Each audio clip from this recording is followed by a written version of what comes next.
somam Zebla harsin ko songna Haya kuy man purbuang Ang ni kuy pagni somam Ang ni baday ni somam Zebla harsin ko songna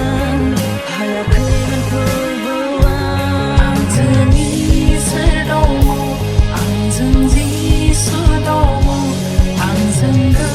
tarzigo ma yado mo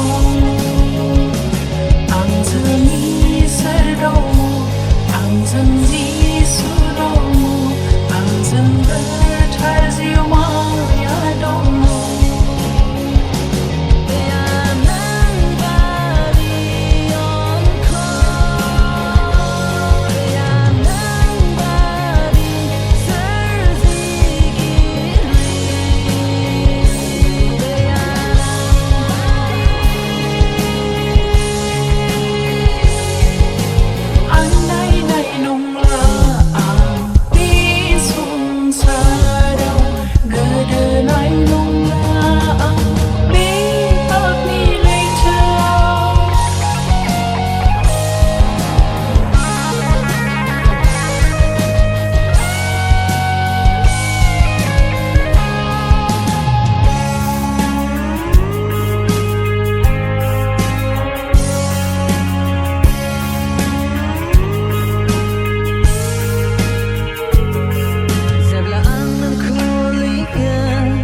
Kasi sawaw ng fayan Nangyar fra faitan Ang kuray kakalam na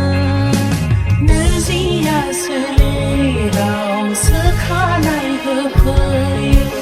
Ni rasa ning so mau be Gedam ge he